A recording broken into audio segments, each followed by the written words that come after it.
Atheist Nomads, episode 390. All about hoo-haws. The podcast you're about to listen to includes cursing and talking about hoo-haws. Please be advised. All right, welcome to Atheist Nomads. This is Lauren, your host for the day. And with me, we have Erin. Hi. And Liz.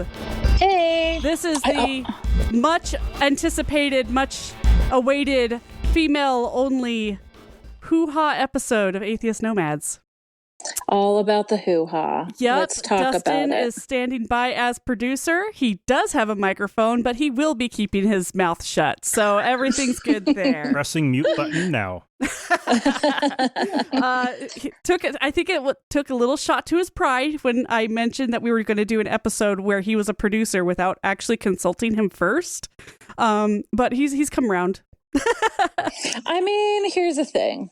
You know, Here's the Dustin, thing. You either Dustin have a vagina or you don't. Dustin doesn't have one, nor has he ever had one, nor... He's borrowed one. Yeah, exactly. I feel like But, he's used one since you have a kid, but like, he's not real. He's not the owner operator. So If he was part of this conversation, we would be like, tell us what you know, Dustin. Yes, please. No. It would be bad. Not to be personal. I don't want to insult my husband here. No, Just not absolutely. all men. Not all men. And that's the whole point, right? Like, we don't want him here because we don't want to insult his intelligence. Right. With gotta the keep it subject matters. All right. So, yes, a little background here. How many years ago was it? 6 years ago. We had to add a disclaimer to the show because somebody complained that a guest on our show talked about licking buttholes while playing the show in front of his son and had to explain to his son the concept of licking ass. And so we put this kind of joke disclaimer in saying, oh, yeah, we have cursing and sex talk sometimes. Forgot about it for the most part. We have never really we don't really do like pussy jokes or anything like that on the show. I mean, I believe I've talked about hoo-haws. We've talked about vaginas, a few but times. not in the way that the average podcast consumer would consider to be. We're no Joe Rogan. We're not shock We're not jock. doing like I mean, let's also be honest that I'm sure there's podcasts out there that do not use vagina, hoo-ha, however you want to say it, in the terms of shocking, because guess what, everyone? It's a body part that should not be shocking. Yeah, exactly.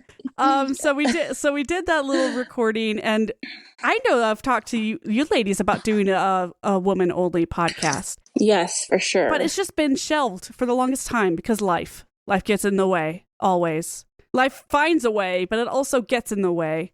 Until very recently, we received a very generous donation out of the blue from a listener who found our podcast by asking Alexa, find a podcast about hoo-haws. It picked up on our disclaimer and gave him our podcast to listen to. He ended up liking it, donated to us, and said, by the way, you didn't say anything about any hoo-haws in the episode. I'm like, you paid for it, you're gonna get it. It may not be what you were asking for, but you're gonna get it. For the record, we do not know the sex or gender of more hoo-ha references. That's true. Well, if you're asking Alexis for a podcast about hoo-haws, I can make an assumption about the gender of the person asking. But we're not going to. That binary person, that binary non-gendered person asked for hoo-haws. Yep. Right. So we're going to do a satirical / informative commentary on lady parts. Yeah, for sure. I asked Lauren beforehand. I'm just going to go in here with context of God, do it. Why things are the way. I was a little bit thrown off for a second that someone would be asking Alexa for a specific hoo-ha, because let's just be honest, hoo-ha is a slang word for, private parts. I found 64 words. I found 64 words for vagina, which Liz and I also, and Lauren, were on a text of. The vagina is actually the inner part of the whole area. Which is why it's impossible to show in public. So you can't get thrown in jail for showing your vagina. So what most people think is the vagina is actually what we would call the vulva.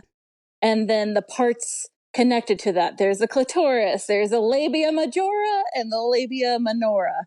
Am I forgetting any other outside part? I mean, that's pretty much urethra. Oh, yeah, urethra. Yep. Yeah, because there's more than one hole. There is more than one hole. You do not pee out of your vaginal hole. You do not pee out of it. There is a pee hole. Despite what any 6-year-old boy will tell you, that's not how babies are made. No. So ladies do have three holes down there. Unless, of course, you get a piercing around your clitoris and then you got 4. Or 5.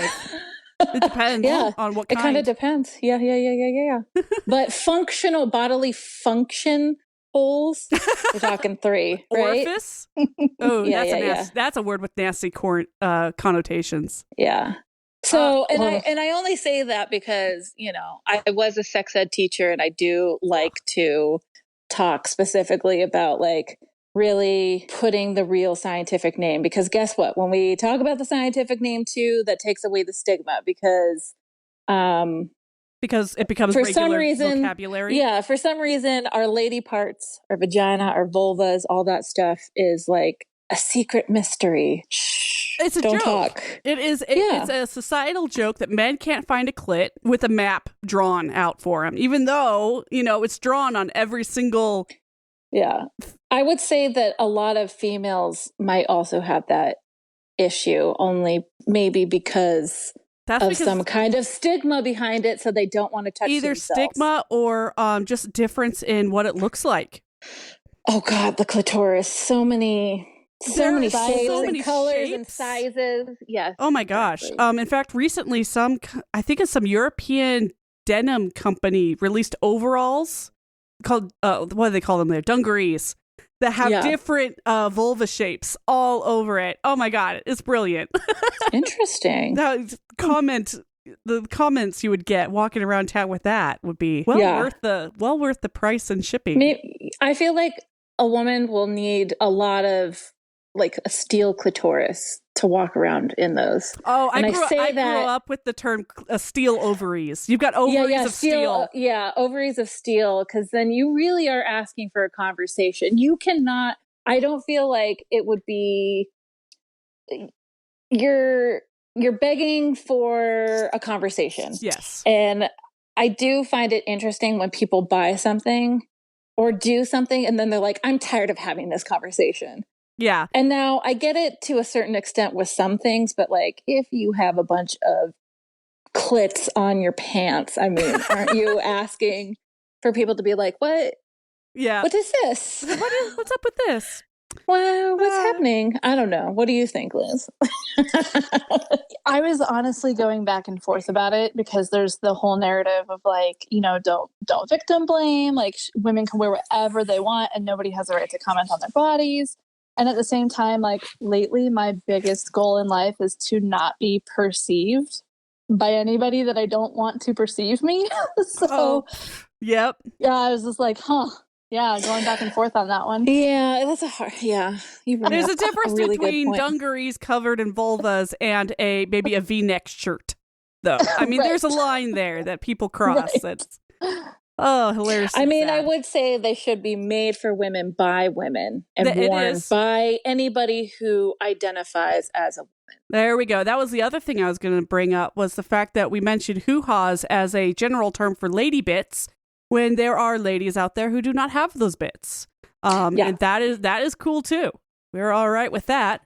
We're just going to go into more of the anatomical structure of the vagina and vulva, and how it shows up in our modern social media Instagram-y culture.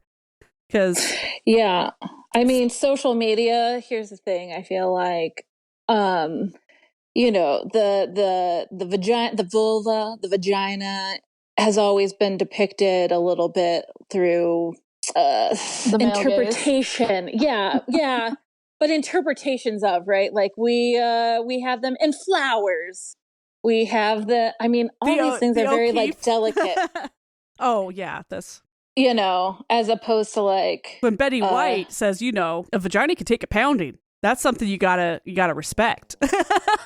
I know. It's I also do feel delicate like flower, but nah. Yeah, we make it see like it has been perceived or talked about in this like dainty, delicate thing. And if you really think about it, no, it can take a pounding. You two are both mothers. So also childbirth, right? Like that's not a pretty dainty thing. That's like a hardcore fucking work. I am covered in chihuahua fart right now, and it is not pleasant. Oh, Rocco. Oh, God. Taco. Yeah. Well, let's get into some news. You guys shared with me an article earlier about a vulva that was created in the landscape of Brazil, which is incredibly politically conservative. They're almost as right-wing batshit as the current U.S. And somebody, I don't have the article in front of me, unfortunately. Oh, I probably do. Let's see on the phone. But somebody decided to just make an artistic piece into like basically a valley. And so great. It is great. So this year there's been a lot of monoliths showing up in the deserts.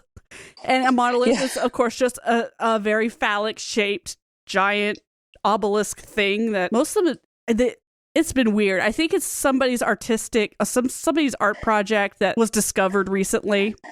And then they just keep, either they or are others putting it up or others. Putting up more. Well, this person decided to do, it is bright red. I mean, it is like painful to the eye looking bright red, but it's beautiful nonetheless. They carved it out of this hillside. It measures 33 meters high by 16 meters wide and 6 meters deep. Meters. So multiply that by 3 and you got the feet. That's a huge vulva. Yeah, it is. And it's concrete and resin. So we're saying this is like also very sound structure. Yes, this will also be able to take a pounding. We hope it doesn't, though. We hope it's beautiful. It looks very smooth.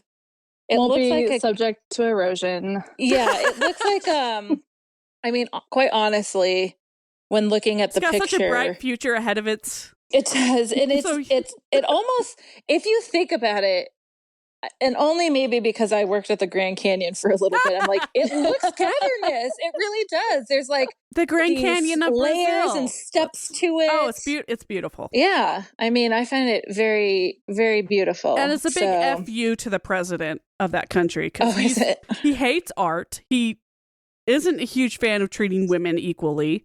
It's just generally kind of a douchey guy, and well, there you go. Oh, I didn't even also realize that the opening line is first there were monoliths, then giant wooden dicks in Germany. I missed that whole story. Well, there are some countries where that's just a normal thing too. I remember how all the kids giggling on the bus in Japan as we passed by a concrete statue making kind of place, and the entire front yard of this house was just covered in giant penises.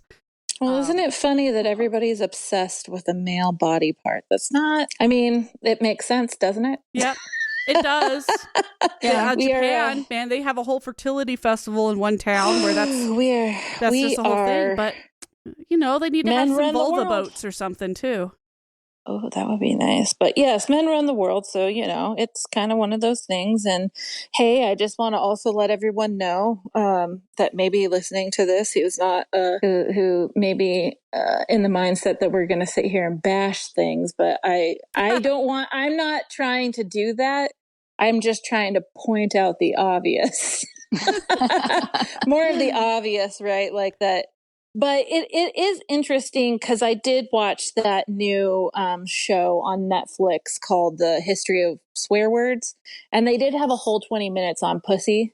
That sounds like one I should have watched last night. But yeah, I watched it this morning while I was not feeling well. But that's neither here nor there. But there was a good little chunk of it talking about like the when it first occurred in language, where it may have come from, how it's how it's evolved over time. You shall be our mentor today. So, and I think the thing is that, like, I can't remember the whole thing. If you got Netflix, just go and look at it. I don't want to rip them off either, but it was interesting to also talk about how, pussy is, again, the delicate, the kitty, the vagina, the whole thing down there, but also, like, it has been taken to use as a slang for an effeminate man, right? Yeah.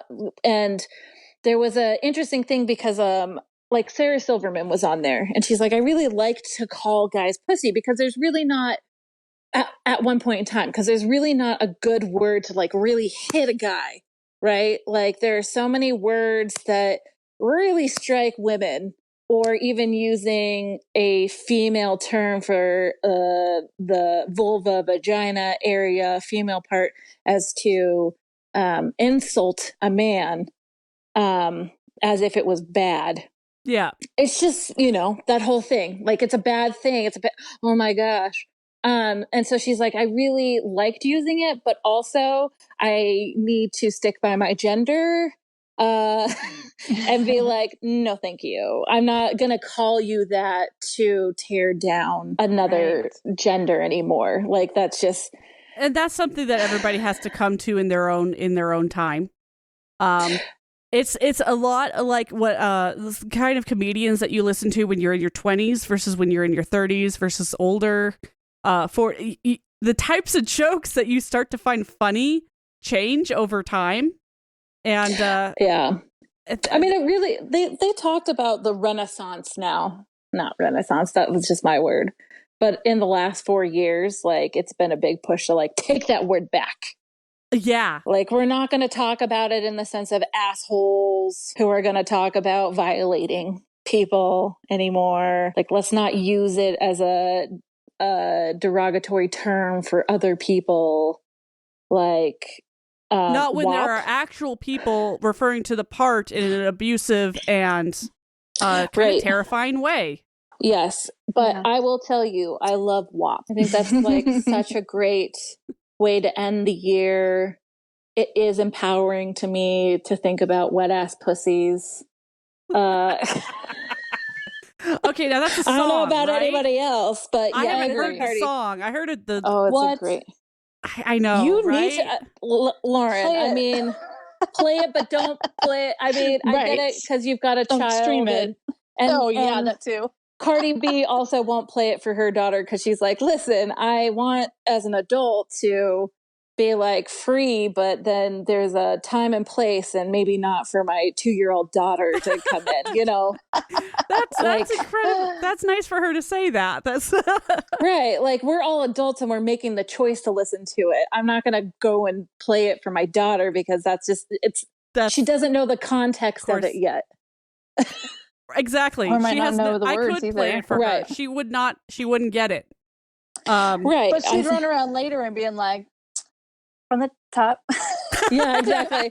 I know. Let's not say that in front of grandma and grandpa, okay, honey? Well, they wouldn't get it either. Yeah. It'd be like someday in life again when we can go be around humans. Yeah. I know. She's feral as it is. Right. Which I think the thing that's interesting that they have brought up over the show too is that, like, this and some other, and other words are like, ooh, taboo. So, but it's not as big of a deal for us or even the next generations. And so in the coming years, these are going to be benign words because something else is going to be made up. I mean, they talked about specifically MILF. The exact time that entered into the world, and that was through that movie, American Pie. Yep. Oh my gosh, I totally forgot about that. Yeah.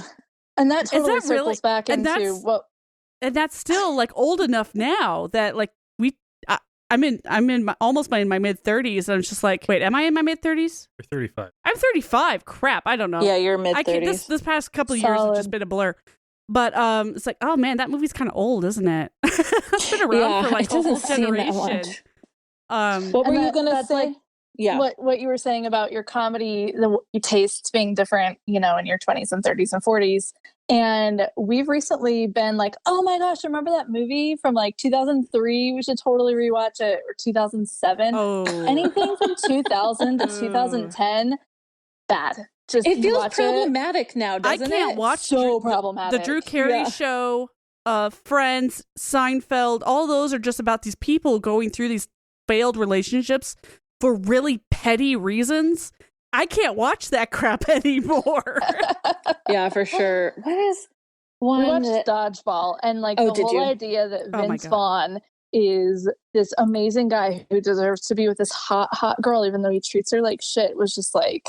It didn't offend me like back then, but oh my god, no. Yeah, I remember laughing my ass off of that movie. But Old School, I watched Old School the other day, and I was like, oh yeah, no, some things just don't age well. No, even the 40-Year-Old Virgin, which I love too. But then at the end of it, there's a whole scene in the hot tub where they basically slut shamed the person, and then it was Seth Rogen's character. Even though she was like, I'm going to have sex with Steve Carell, this is the intention, come in the bathtub. He's like, no, this is too much for me. And Seth Rogen's like, well, I'll just go in. It's like, wait a minute, hold up. You can't just switch partners. Yeah. And just think that that's okay. That's the whole narrative behind. That's Seth Rogen, though. Consent. That's his character. No, but that's gross. No, thoughts become words, become actions. Yes, exactly. Like we can't just be like, yeah, that's the character. No, because what that message sent was, hey, dudes, don't worry. Women are just asking for it. So if they're in the middle of it, feeling good, you can just switch up partners. Yeah. No, she's horny for that, dude. She's horny for you too. No. Yeah. No. That's like that episode. So we just rewatched The Office with the family. My kids, they're 15 and 11. And so we just watched the whole series. And there's an episode where Michael goes out with, is it Andy, I think, who picks up the other girl at the Chinese restaurant. And he decides when they get back to the office to switch in the middle. We're just like, what? Yeah. Just switch? That is also a theme, right? Like because I've seen that in so many sitcoms. That's Bait like the funny is that's the funny thing. Oh well, I'm gonna go, and it's always the guys. I don't know. I get along better with the other girl, as if the woman doesn't have any choice or consent in like, well, what if she didn't like you at all? And I'm sure there are shows now who are tackling that. Narrative. The girls in the bathroom going, okay, you know what? I'm switching. Yeah. Well, no, I think it's more or less that my hope is to see something where some dudes try to pull that and then they're like, I'm sorry. You think, no, thank you. Out. I mean, it's funny that you bring up The Office though, because I watched the UK version before I ever watched the US version. And one of Ricky Gervais' favorite words in the world is cunt, and that is one you cannot use in the US. That's not one you just drop in conversation. So it took me a while to become used to that. I don't think he used it in the show, but in his comedy he uses it a lot, and I really like him as a comedian. But and he explained in an interview at one point, I think, that he does use it a lot in order to make it seem less offensive and to get people over it. It's the same as like pussy or or anything. And then you mentioned the 64. What did you say? 64 words for? Yeah, there's 64. 64 are the best words. That's not even all the words. That's just the best words to describe that because area. there are also just body language signals, hand signals. Yeah, for sure. I mean, it's amazing the do different you ways. Do you not find it? For me, I guess here's my thought on this. For me, I find it a little problematic for a white dude to be like, I'm going to use it to destigmatize it. Cool. Well, you don't understand how it feels to be called that, or to have it attributed to being something bad over and over again. Yeah, exactly. And so I would take it a lot better if it was some lady who's walking around saying like, cunt's not a big deal. I'm going to be like, fuck this cunt in Britain, obviously, because we don't go around saying that You'll shit. get punched in the face if you say that here. I mean, I used to say that in college because I also wanted to destigmatize it. And then someone told me to stop. They were like, can you please stop saying that? Because it's really too far. Offensive to me. And I feel like it's too far. And I was like, okay. And then now thinking about it, I was like, no, you had no right to tell me to do that. If you didn't like it, then you could just stop being my friend, I suppose. But then I was like, well, I'm 37 now. And, there's a time and a place to drop the C word. I guess there's also a time and a place to choose what you're going to allow yourself to be in society. And in the U.S. society, if somebody speaks up and says, don't use that one. But it's no worse than this word. Oh, maybe I shouldn't say any of that at all. Right. And then you end up not. I mean, let's just put a positive spin on it. The pussy is an amazing thing. There's some amazing parts to it. We were also talking offline about how the clitoris, where there are several places to get pleasure down there. And I'm also going to say this, men, it's like a beautiful snowflake, right? Like not one snowflake is the same. So if you can make one girl do whatever she's going to do down there, does not mean the next girl you're with is the same way. We are not all created equally in the downstairs area. That's also a slang word. The truth. Right? And so do not take it as an affront to your male prowess if you have a different experience with a lady. It is funny. I feel bad for those guys that have only been with girls who get off really easily.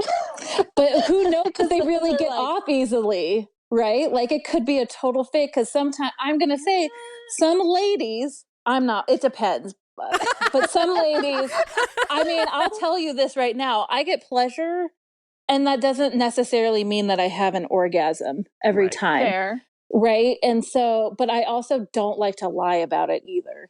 Right. It's much easier to be like, I had a really great time. Right. But it also sucks because there have been my experiences where I'm just like, oh my God, he's going to think differently if we don't just come. It's always, I will say that there was a majority of sex I was having at one point in time where it was all about the dude and like what he wants to do. And I'm not going to speak up because I'm afraid to do all this and that and other.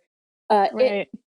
Like the best thing, and I had made this promise to myself that like at one point in time, I'm not going to have sex until I can talk to a person about what I really need and want. And I thought that was fair. And then I slept with someone and that did not happen.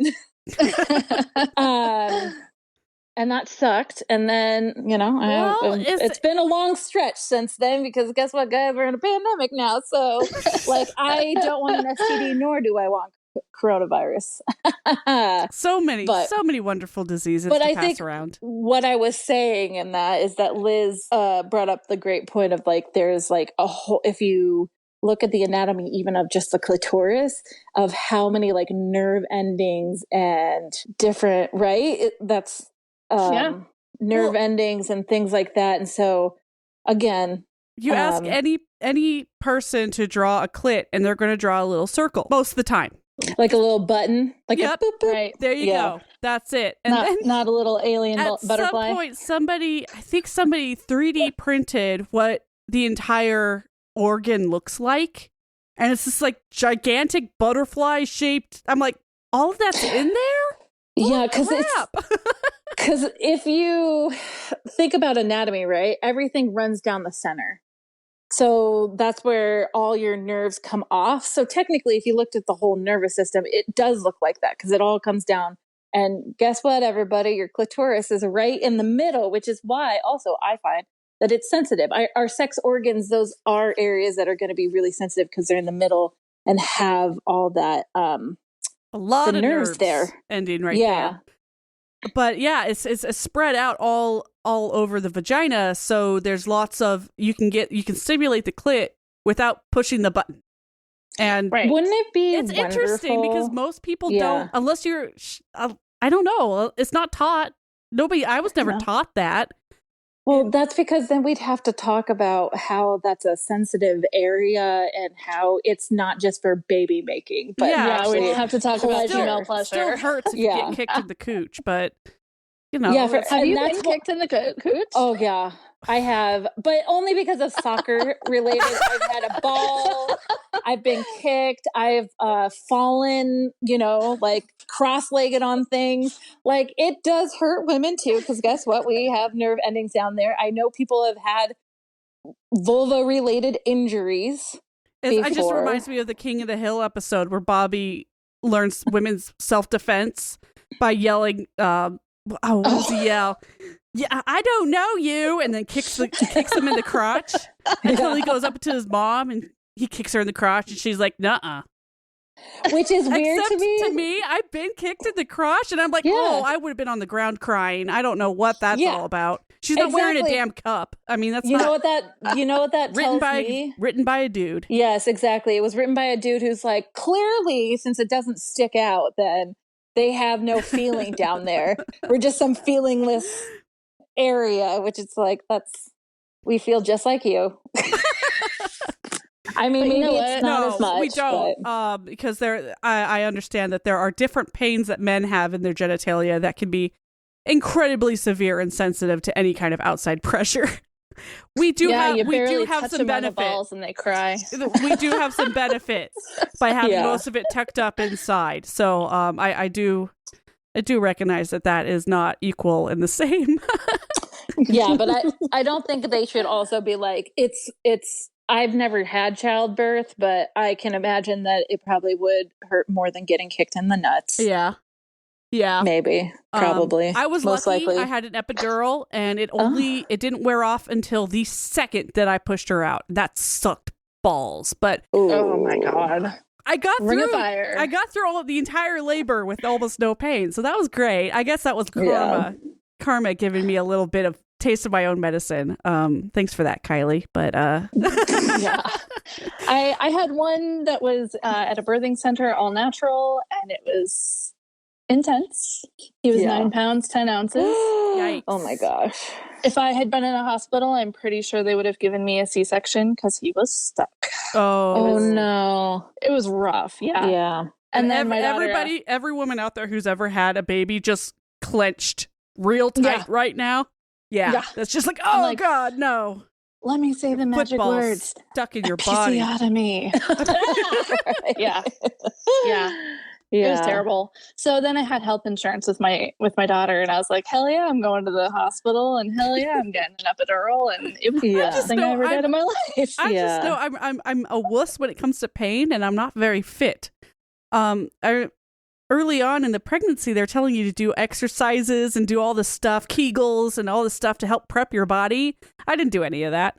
So I'm laying there, I'm starting to have labor cramps, and I'm like, oh God, I can't do this. Like, I don't think I can physically do this. I'm going to poop out halfway through. And then what?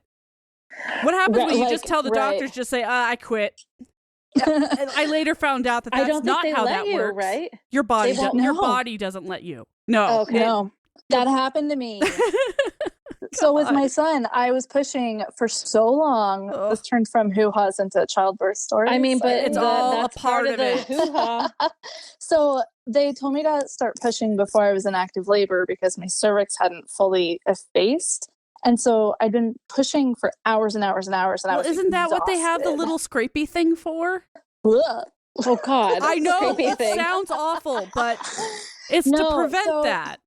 I don't know about that. I just know that like I was dilated, and that there was just like one little edge where it was like still, I guess, like bunched up. I don't know. Oh no, I know what you're talking about. Okay, I had the same thing. Yeah, and so she first had me start pushing to see if like pushing would like push the edge of my cervix back. Then she's like, okay, I'm going to actually just reach up there and like just push it back. And I was like, okay, sure. And I'm on this like weird stool so that she can, be down there. And I'm just hanging out, and she stuck her hand up there and pushed it back. And I instantly vomited. I think it was something with my vagus nerve. And it was so weird because it wasn't like retch vomit. It was like la la la. Because of the pain. Like, no, just it was just. Oh, I think it's the vagus nerve. It makes you like just instantly vomit. A reflex. Like, interesting. It's a reflex. Yeah. And so if the other midwife hadn't been watching, I literally would have vomited on this woman's head. Because I literally didn't have the time. They gave me a vomit bag at the very beginning and said, okay, hold on to this because you're probably going to puke at some point. I'm like, what did I sign up for? Right? Oh, God. You have that feeling of like, how do I give up? Like, how do I get out of this? How do I tag out? Tap out. Come on. Somebody else take me to the hospital. Maybe I'll just die. I give up. Yeah, and it's just weird because I grew up. I have always been staunchly child free. Never wanted kids ever, and then to have to go through that, it was just like, what did I do? Why did I do this? It's like what kind of drug have I been on for the past, several years? I look at Dustin, I'm just like, God, it's all your fault. What did you do? Making me want to have a baby? What the hell? Oh, God. I mean, no regrets. Everybody says that, but it's definitely not what I was planning on. Yeah. I wanted to keep my vagina for other purposes. Seriously. It still serves those purposes. So, you're not sacrificing anything. Yeah. Which is another thing that I remember hearing a lot of in high schools, those early teen moms, well, they're ruined for life. It's like, you shut the hell up. They're not ruined. Right. I mean, they would tell you, and that's because I grew up in Idaho and the most Mormon side of the town I lived in, but like, you're ruined. Like, if you have sex before a marriage, you're ruined. You're stretched out. It's right. Like, what I'm seeing though now is that like, no, that's an unhealthy, crazy. It's an unhealthy way of thinking about things. And I think we've talked about it on this show of like, that's a real good way of setting yourself up for a very toxic relationship moving forward. And and this has everything to do with hoo-haws. Is men, it's more acceptable. Women are supposed to be dainty and not talk about that. And we're secret. And it's all this, it's romanticized. And could you imagine if you were actually taught and your partner taught that it's okay to explore, it's okay to take time, because quite honestly, we're talking about the anatomy, right? We're talking about the anatomy of a clitoris, but there, again, and what I was trying to say, and how different it is with everybody, because some people may have this, an orgasm from penetration. And I remember my ex-husband would not stop talking about how I had something wrong with me because I couldn't have an orgasm on the inside. And I couldn't quite understand what that meant. Oh. What does an orgasm on the inside mean? It was because he didn't want me to touch my clitoris, which is actually now from exploring things, like that's how I have an orgasm. That's just, yeah. But, orgasms are different. I can have an orgasm by myself and quite honestly, the best orgasms. And then when you get with a partner, it's completely different because you're adding somebody. And because we don't talk about things, then I know because I've given it to myself that this could be that, right? This could be this amazing orgasm, but because we've never had the permission to say it's okay to talk about it because there's so much shame behind it. Because then you might want to do it. Right, exactly. It's like, of course I do, because we want to be in here. But like, and what could it be like if we actually were able to have, that's essentially, I would love to have a relationship. That's the whole point, right? Is that the inside and outside of the bedroom thing. To me, that is very important. I specifically actually said, hey, I don't want to go on certain antidepressants because I don't want to have depression might be an issue, but what's going to be an issue is if I can't have sex and have pleasure from it, then that will be another issue that I'm trying to not have down the road. So let's figure out these options. And women are more likely to get medicated for stuff like depression and anxiety.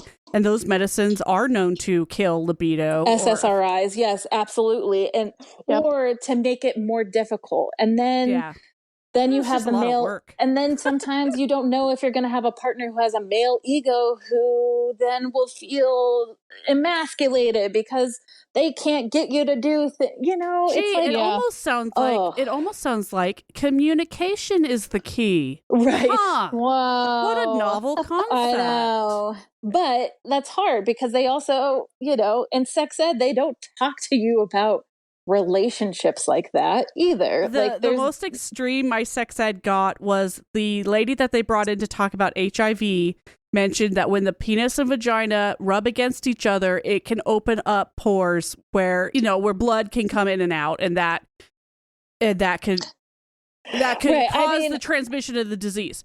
The next day, and that allusion to friction was probably the most illicit. She had to apologize, and she got fired for that because some kid went home and said, "We talked about vaginas and penises rubbing together," and somebody got her fired for it. She came into the next day, said, "I apologize. I went too far, and so and so will be taking over this segment of the class." And it was just like, wow. This is what? Right. Because sex ed is essentially there to prevent teenage pregnancy and STD and lower STD rates, which that could be a whole different topic for another time. Comprehensive sex ed has been shown to do that. So the interesting thing is that when I was teaching the sex ed stuff, and we even shied away from it. Well, there was a book, and quite honestly, they were like, we would rather the parents talk more in depth on this. This is a program that we're going to teach a certain set of proper anatomy and proper names. And, this was what I taught were children actually essentially who were in the average age of puberty. So it even talked about it's okay to touch yourself, not in public, but it's not shameful to make yourself feel good, touch yourself and explore. But that's a very small part, and they really wanted to push the parents. Now, can you imagine if your parents didn't get this?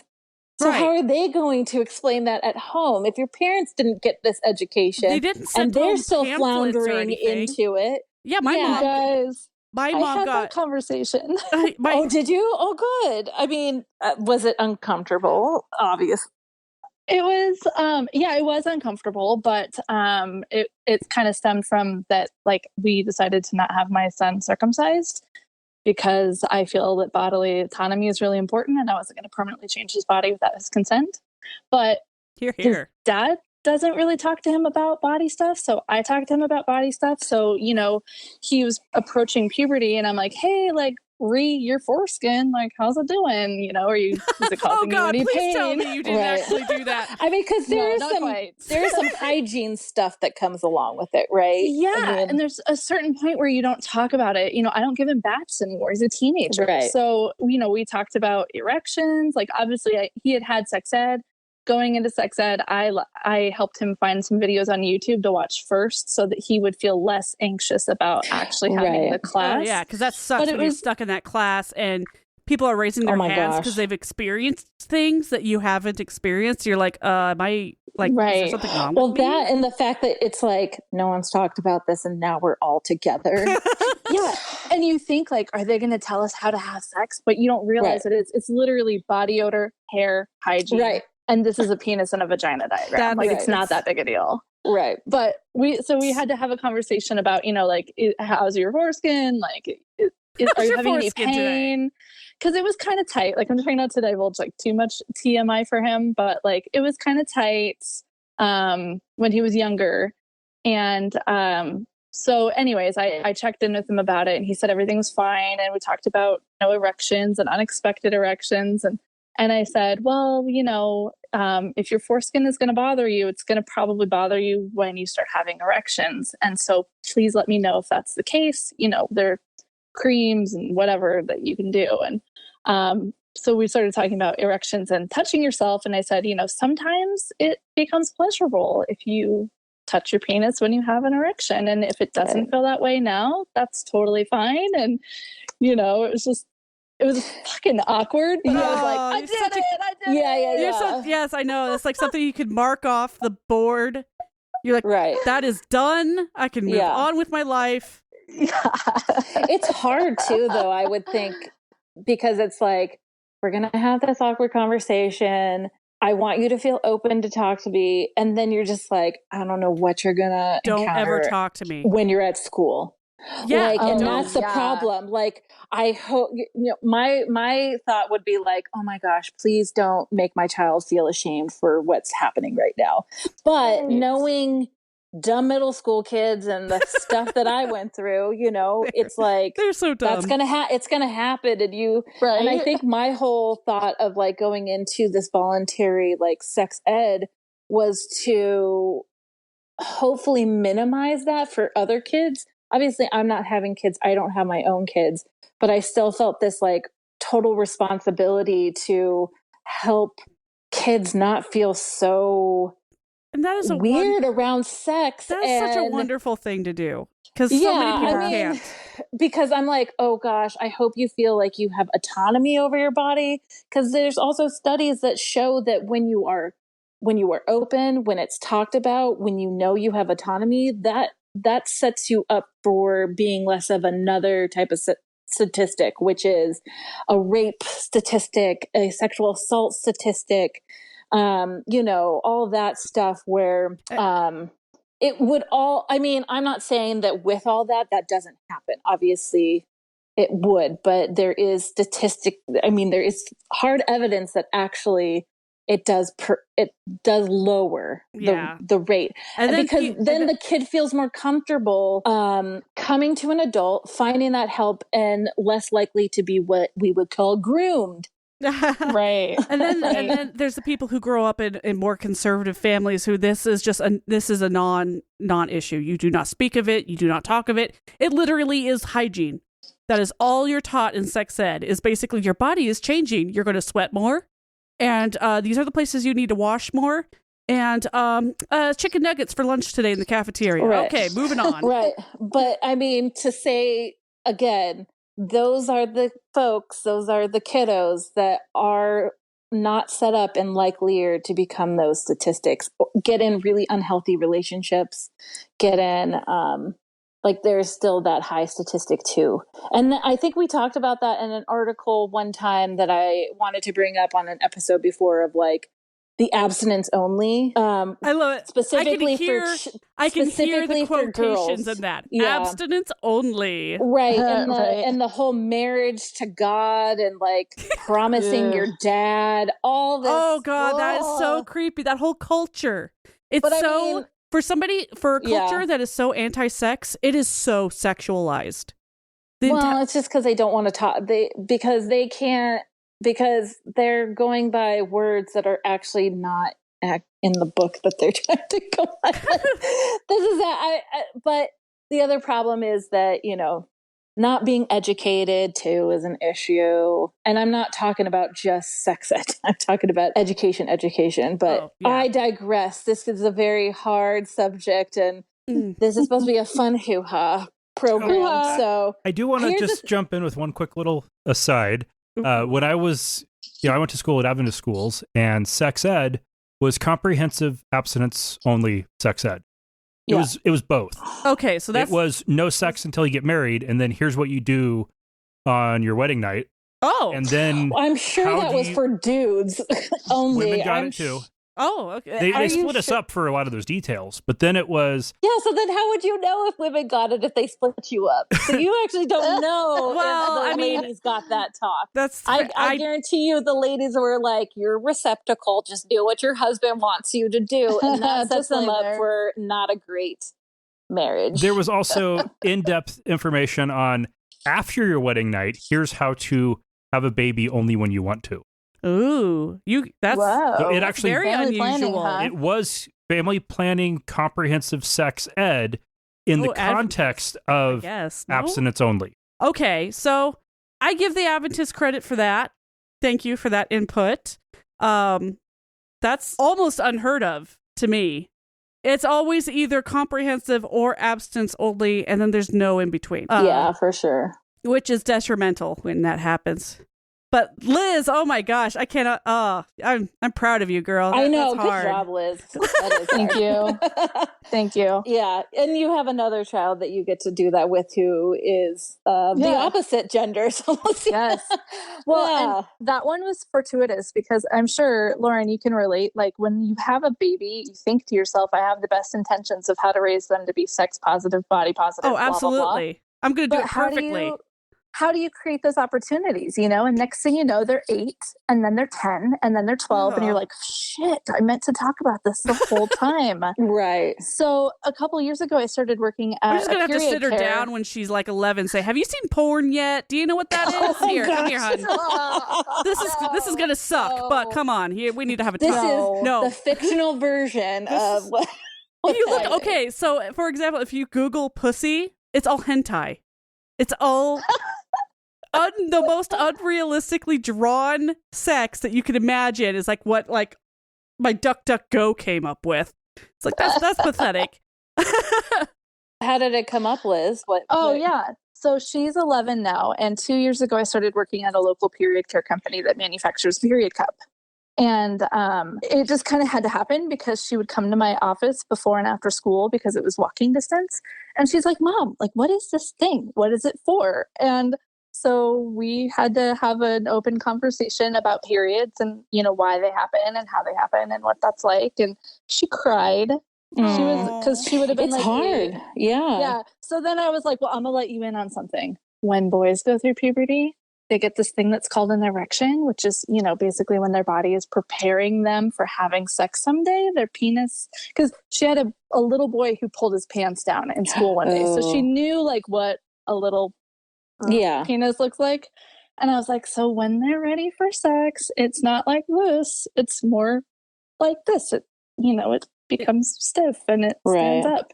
And I said, when boys go through puberty, that happens all the time and they can't control it. Yeah. And we laughed about boys having boners in class. And then she was like, I have a period. Yeah.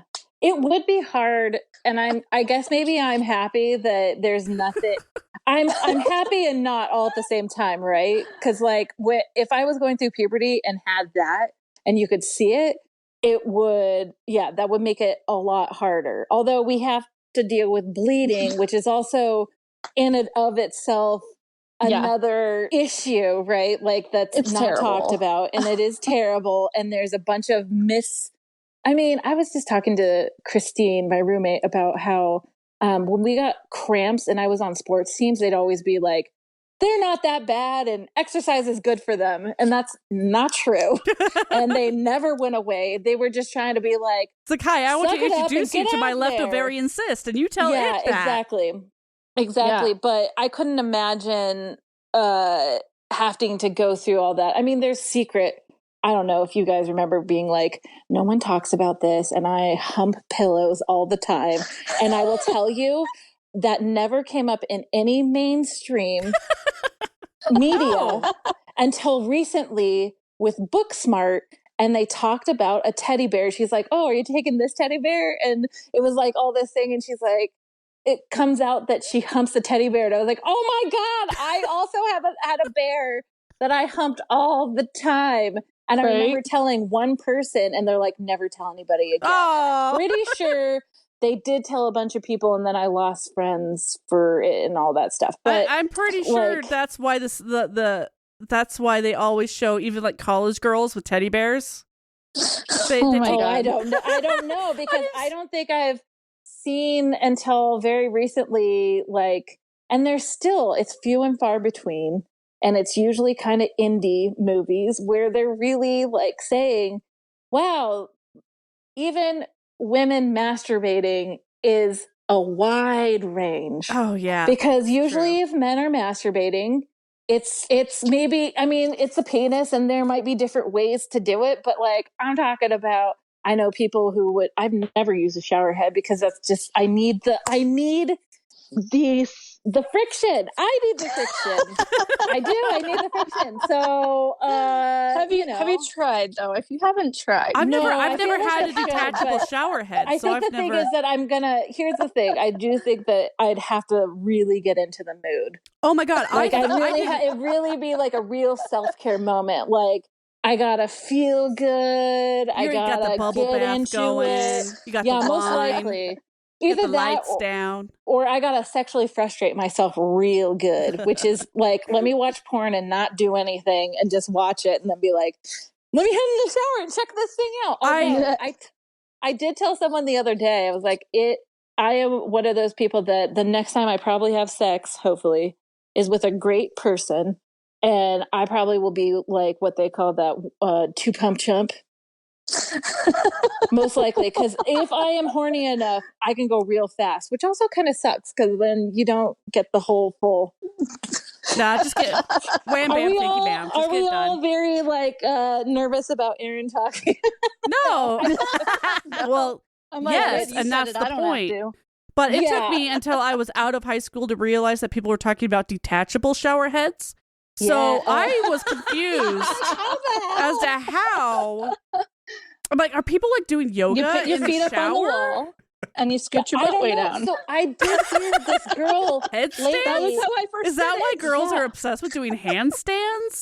Right. So lately, though, just recently, I listened to this podcast and they have a secret line, and there was a woman who said that she did. It was a straddling act because I think that was the same problem. She's like, I didn't realize it was a detachable thing. So I did a handstand to the faucet. Oh, okay. Or not a handstand, but like a real interesting, use the tub faucet, straddling thing. Okay. Use the tub that way. I have some lived experience on this one. I think probably the first time I did that, I was maybe 11 or 12, which is why my daughter being 11 is like, right. But yeah, no, I don't know. I don't even know how I got the idea in my head. I think I was just like, why not? Let's try it. And yeah, I laid on the tub and scooched my butt all the way down to the edge of the tub and then put my feet straight up on the wall. And then the faucet went straight down. I was tiny then. I was tiny. Yeah. It would be a miracle if I could do that. Oh my gosh. Not because I want to, but because you need one of those walk-in tubs like the old people have. Yeah. Well, hey, I've heard people actually, I would love to have one of those. Do the jet stream thing, right? Like that's a good thing on the jets. I don't have to deal with it too much, but even Kylie has. I mean, she's 3, and she's like, it tickles when I touch down there. I'm right, like, honey. That's just the tip of the iceberg. Yeah, you're like, wait. You don't even know what's coming. So I feel like you just talk to me. Hormones. Yeah, I feel like puberty hormones are wasted. Because sometimes, could you spread that out over a lifetime and not just right? Sometimes I think to myself, damn, I could get turned on from anything. Turned on from watching Kiss, which I know that I am. I know that I haven't had in a while because it's coming back to me right now. Where I'm like, ooh, man, that is a hot fucking kiss. Ooh, I can't stand I'm feeling a little... The sound? I can't... No, yeah, but... I can't do that. But my whole point is that, reading a book instant about lady boner. Yeah, even boobies, for a second there, I thought I was a lesbian because I thought boobies were so hot. And now I'm realizing that, they are hot. I do think of myself as a cis straight woman. So but I also find it really hot to watch ladies. That's also, so I guess you couldn't say that I'm a Kinsey straight lady, right? Yeah, okay. That's, God, don't even get into the labels and the spectrum of sexuality and... Oh my gosh, right. But here's my thought is that I feel like it's wasted because I'm like, God, I wish I could get, I know my body better now, but I'm like, I wish I could get turned on and explore. Back? I'm sure I could. I just am I'm too exhausted from work now. Yeah. That's the problem. Work and life. So, I've been on medication for so long that I don't even know what is normal for me anymore. So, right. F it. I mean, and who has the time sometimes? Who has you the really time? Have to. I mean, it would be lovely if I had a partner and I could explore it more during this COVID time. I feel like this is a perfect time for, you and your partner, so out there to the listener, you and your partner maybe carve out some time outside of work and just work on yourselves. Right. It's like, yeah, that's how the pandemic is for people who don't have depression and anxiety. Yes. But for the 99% of us who are stuck at home Jesus, pulling our hair out, it's a little more awkward than that. Yeah. So I do want to touch on this thing this like little meme thing or tweet that I saw where there was a guy who tweeted out, the nasal swab is one of the most invasive tests I've ever done. Now it's a male. And then there was a reply to that tweet of laughs in pap smear. Yeah. So we talk about most invasive because I think men just don't understand now. How deep unless that they've has had to go? an STD test. No. Unless they have had an STD test, which I have heard is also an invasive thing. Same swab as up the nose, but up the urethra. Yes, exactly. Yeah, but if the thing is that that's not an annual thing that you have to do. True. Hopefully. You don't have to get forceps put in. You don't have to get your cervix basically scraped every year. It depends on if you go to Coachella every year or not. I know, but the interesting thing to me is over time that has never gotten any better. There has never been a better technique of like not having to have your legs up in the air. Have you noticed that every medical exam table has stirrups built in? It's like, exactly. It happens to everybody all the time. And it's, how has this not gotten more comfortable? How have they not found a wand? I just feel like a medical tricorder. Most likely because some female has had that, but since it's still a male dominated world and it's easier for a man to do that, you know, it's at the convenience of the person who's doing the procedure. I'm humiliated to admit it, but I even tried to skip my last pap and say, you know what, I'll just do it next time. And they're like, no, you should do it now. I'm like, nah, that's all right. They're like, hard. well, why not? I'm like, because it hurts. And they're like, come on. I'm like, fine. Like they just guilt tripped, like mom guilted me into getting my pap smeared. And I will tell you, as being a larger lady too, and they most likely sometimes, the good ones, you hope, actually have you stripped down all the way and they do a boob check at the same time because you're all there. But then they give you this small ass gown and you're like trying to cover yourself because it's cold in the office, and it's just like, good God, it is. So having the rights and responsibilities of owning a hoo-ha that makes you have to get like into stirrups and get it checked, yearly by the closest I can imagine is the colonoscopy that everybody has to get. I know, and guess 55, what? Ladies have to get that too, right? So we just have really in-depth prodded and internals. It's our badge of honor for being able to create life. I didn't ask for this badge. Exactly. I didn't ask for that. I know. And so let's go off on this thing of like, then we got to deal with periods and birth control. And as I was telling you all, technically, if you are on birth control and have a period, that is not even a true real period. And people have, I just read an article it's basically that just spotting, isn't it? I mean, yeah, people are losing their minds because they're just learning this now. I just read an article about people are now learning that this isn't a true period. Oh my gosh. And I learned that a couple of years ago from a doctor who just felt like they had enough time to talk to me about it because I do have PCOS, polycystic ovarian syndrome. And so they just wanted to let me know that it was okay while I'm on birth control because my hormones were in balance.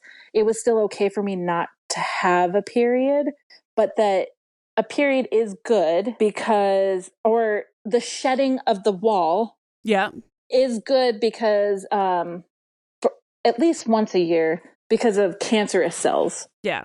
But basically you're just tricking your body. I mean, the birth control is tricking your body. Oh, don't even get me started on the that it's good for some, it's good, not good for others. Again, the problem is that guess what? Hoo-ha doctors are primarily men, and they don't take the time to learn, or there's not a lot of studying behind hoo-ha science. A lot of this stuff had been learned if I remember correctly, a lot like the fact that women don't need to have periods every month. That was something set up in like the 50s or something by a bunch of dudes who just said, "Oh, we don't want to freak women out too much." Do you want to know why they want women to have periods? 20s or 30s. Yeah, they want women to have periods so they know that they didn't impregnate them.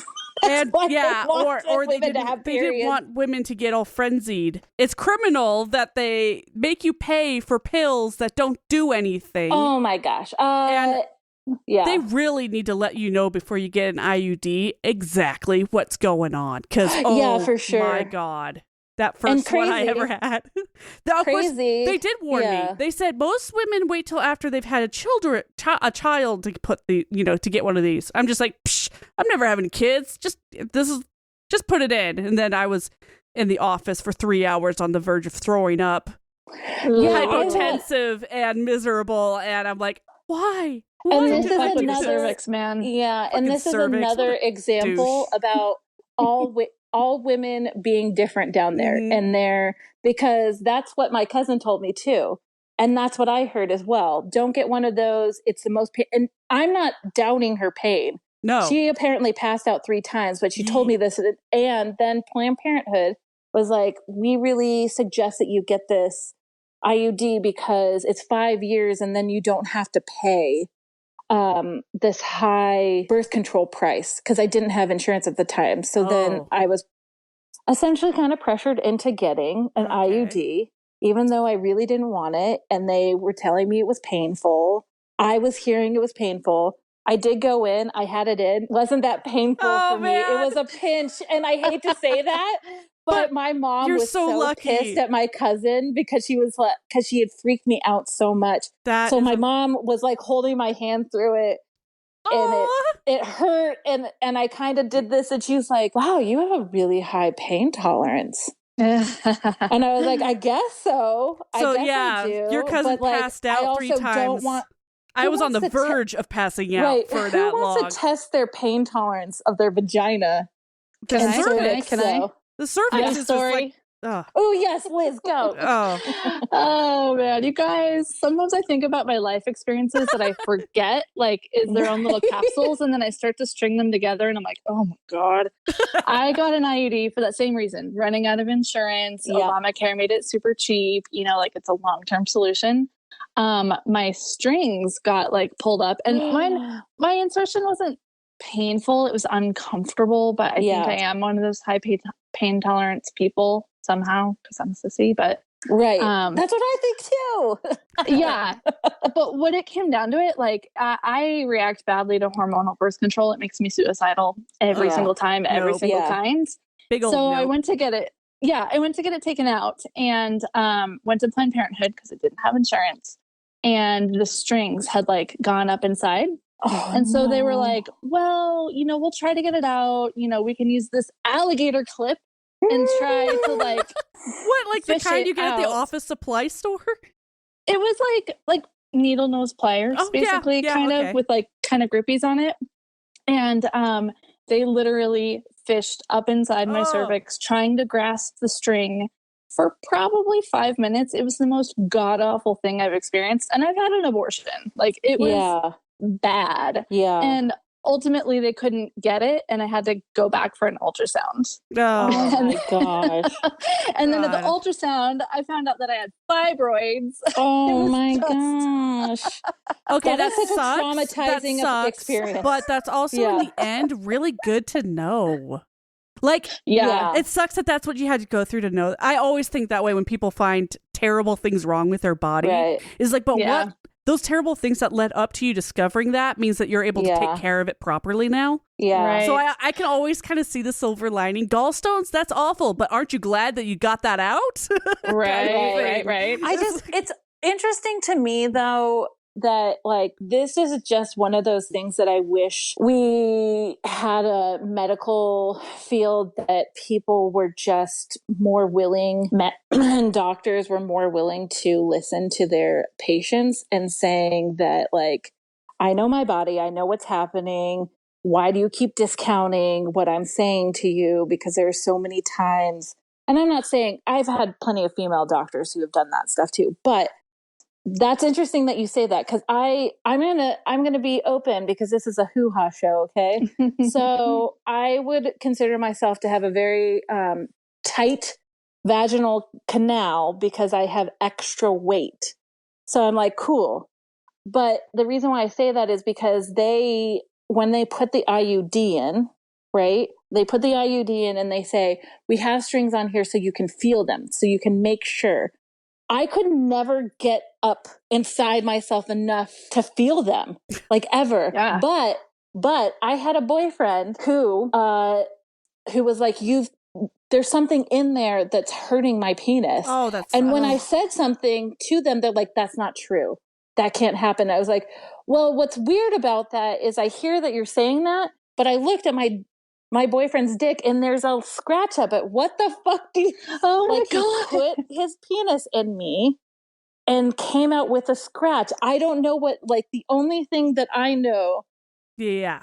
is that there is strings on here, you know? So I get that you're telling me that doesn't happen, but it does. And when you Something get is them, happening. they trim them, and sometimes they're like, oh yeah, trim them so your partner can't feel it. Like, that's a thing. Right. And I'm just saying this in general of, like, that wasn't something bad. It's the attitude. Exactly. It's the attitude towards it. Like, It's I'm the same lying. If you're a heavy lady, everything is because you eat too much and you don't exercise enough. You're lazy. You're lazy. And you just don't have the willpower. And which that is everything is your fault because of that. And it's just like, you get my gosh. You get so tired of hearing it that finally you just stop going to the doctor for stuff. Yep. Right. Yes. That's a whole nother episode. And I think that's the whole, right. Yeah. And I think that's also, though, like, when we talk about our vaginas and going in to have them assessed and going in, because I don't know how many times I've gone in to get a vaginal exam. It's uncomfortable. It does not feel good. But guess what? Everything usually comes out normal, but they always want to talk about my fucking weight. And but yet there's never been a correlation and I've never had issues. Yep. But they want to contribute everything to my fucking weight. Like, I just had I'm high risk breast cancer. I am, because my dad had breast cancer. That just puts me in a category, right? Yeah. So, which also puts me at high risk for having uterine and cervical cancer too, because of my PCOS and my high breast cancer risk. But guess what the number one recommendation was for me to make sure that I don't have cancer? Lose weight. To lose fucking weight. That's such bullshit. That's all they could tell. This is a preventative measure, but I have never seen a study that said there was any correlation and there was any.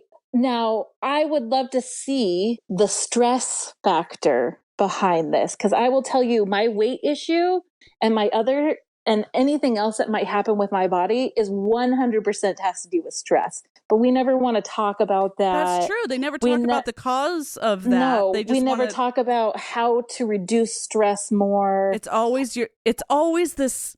It's like people who are on any kind of welfare must be lazy. Right. It must be if you have extra weight, it's because you're lazy. And they never get down to, well, when did you gain weight? What were the life experiences that were going on when this happened? You know, are you actually uncomfortable with this weight, or are you happy with it? Right, exactly. And then so what's the stress factor behind it? Because I think what we need, what I would like to see more is talking about that, and also not there is food and stress related, sure. But there's also a point where it is hard for me, and it's not because I'm lazy. And I hate when people say that. And I know that that's on skinny people's minds all the time, right? But like, oh, well, stress can also be reduced by eating healthy diets. Well, what does that look like? What does that look like for everyone? Because actually that's different for everyone too. And you know what? My therapist has been great. I love her so much because I have said this. Like, I know that I will feel better if I do X, Y, and Z. And she's like, cool, but there's not much else going on right now.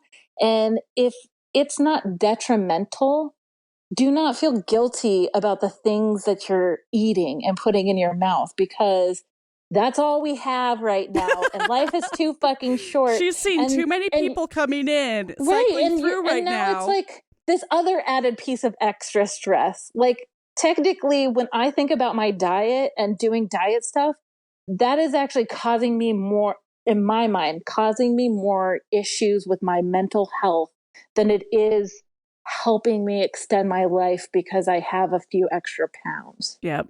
Right. You know, but I digress. I've got a fat pussy, guys, and it's great. That's So, great. yes, and I think it's amazing because I've never had an issue with guys being like, "You too." Again, please don't comment on any of your female, your female partners and their tightness or looseness of their vaginal canal. Fuck you.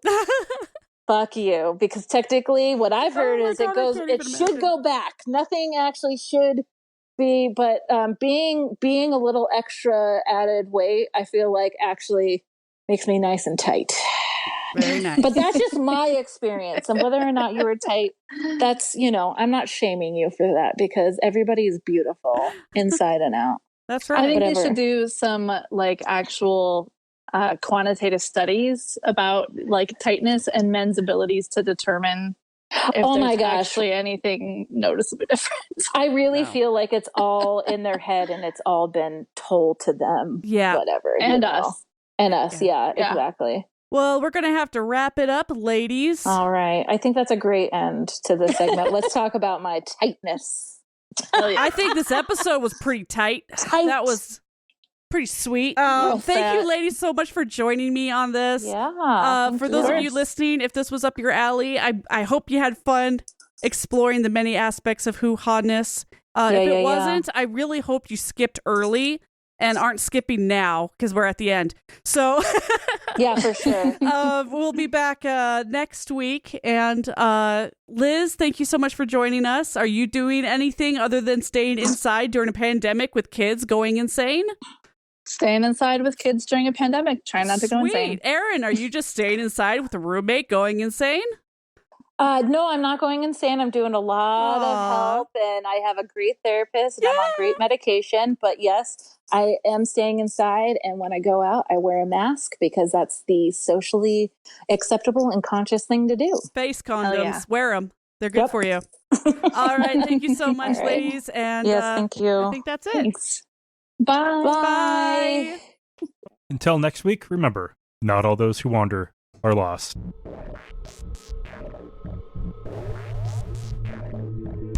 Thank you for listening to another episode of Atheist Nomads. You can find show notes and contact information at atheistnomads.com.